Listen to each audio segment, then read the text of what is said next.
এবং সবচেয়ে ভয়ঙ্কর ব্যাপার হচ্ছে আপনি যখন কারোর উপর জুলুম করেন, ওই মাজলুম আর আল্লাহর মাঝখানে কোনো ফারাক থাকে না। আল্লাহ ওই ফারাকের পর্দা উঠায় নেয়। খবরদার, মজলুমের কান্না কখনো বৃথা যায় না। জীবনের কোনো না কোনো সময়ে এর প্রায়শ্চিত্ত আপনাকে করতে হবে। জীবনের কোনো না কোনো সময়ে এর প্রায়শ্চিত্ত করে আপনাকে মরতে হবে।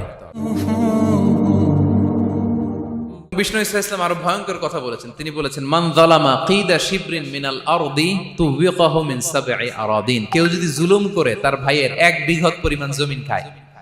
1 বিঘত চিনেন তো? এই যে আমার এই আঙ্গুল থেকে এই আঙ্গুলটা, এটা টান টান করলে যতটুকু জায়গা, এটা বলে 1 বিঘত। শিবের আরবিতে বলে শিবের। হ্যাঁ, মান যালামা কিদা শিবর। বিষ্ণু বলেন, এই 1 শিবর, 1 বিঘত জমি যদি কেউ অন্যায়ভাবে জুলুম করে তার ভাইয়ের কাছ থেকে খায়, কিয়ামতের দিন তুবিকা আলাইহি সাবউ আরাদিন, এই 7 জমিনকে আল্লাহ তাআলা তার ঘাড়ে চাপাবে। খা এবার, খা। অন্যের জমি খাওয়ার এত শখ ছিল, এবার 7 জমিন ঘাড়ে কর। কিয়ামতের ময়দানে আপনার দেহটার বিশাল আকৃতির করা হবে, এই 7 জমিনকে আপনার কাঁধে তুলে দেয়া হবে। এজন্য আমরা অন্যের রাইটস, অধিকার যেন নষ্ট না করি, কারো উপর যেন জুলুম না করি, কোনোভাবেই না। আমরা নানাভাবে এই জুলুমটা করি। আমরা প্রায় দাদার সম্পত্তি থেকে ফুফুদেরকে বঞ্চিত করি, বাবার সম্পদ থেকে বোনদেরকে বঞ্চিত করি। হ্যাঁ, নিজের ভাই আরেক ভাইকে, আপন ভাই ভাইকে বঞ্চিত করে, জুলুম করে। এরকম দৃশ্যপট আমাদের সমাজে আছে না নাই বলেন তো? কিয়ামতের দিন আল্লাহর সুপ্রিম কোর্টের কাঠগড়ায় হিসেব দিতে হবে। আর এই জালিমদেরকে আল্লাহ তাআলা পছন্দ করেন না।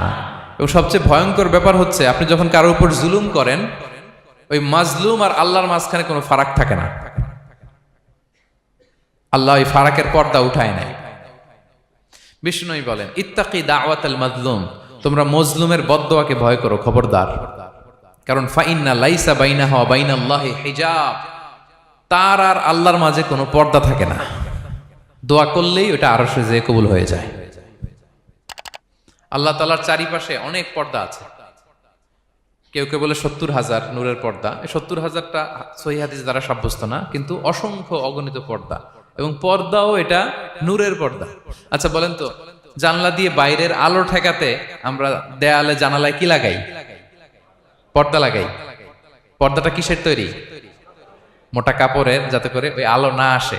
কিন্তু আল্লাহর চারদিকে যে পর্দা, ওই পর্দাটা কিসের? নূরের, আলোর। ওনার পর্দায় আলো দিয়ে তৈরি। সুবহানাল্লাহ বললেন না? বিষ্ণু বলেন, ইত্তাকি দাওয়াতাল মাজলুম, মজলুমের বদদোয়াকে ভয় করো। ফাইন্না লাইসা বাইনাহা ওয়া বাইনাল্লাহি হিজাব, কেউ যখন মজলুম হয়ে কেঁদে বদদোয়া করে, তার আর আল্লাহর মাঝে ওই পর্দা থাকে না। বদদোয়া করছে, ডাইরেক্ট কবুল। খবরদার আমার পেনাঙ্গের ভাইয়েরা, আমরা যেন জালিম না হই। In it's any form, operation in it's any form, যেই কোনো ভাবে, যেই কোনো ক্ষেত্রে, যেই কোনো ধরনের হইতে পারে জুলুম। কাউকে আপনি ছোট্ট কোনো কাজে ঠকালেন, বন্টন নীতিতে ঠকালেন, হ্যাঁ, জমি মেরে দিয়ে ঠকালেন, আমানত মেরে দিয়ে ঠকালেন, ইন ইটস এনি ফর্ম যদি জুলুম করে থাকেন, খবরদার, মজলুমের কান্না কখনো বৃথা যায় না। মজলুমের কান্না কখনো বৃথা যায় না। জীবনের কোনো না কোনো সময়ে এর প্রায়শ্চিত্ত আপনাকে করতে হবে। জীবনের কোনো না কোনো সময়ে এর প্রায়শ্চিত্ত করে আপনাকে মরতে হবে। তাহলে কোন বিশ্বাসী কি জালিম হতে পারে? কারণ ইন্নাল্লাহা লা ইউহিব্বুল যালিমিন, আল্লাহ তাআলা জালিমদেরকে পছন্দ করেন না।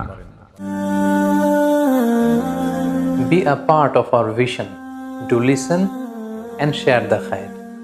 Be with our official social media handle for latest updates.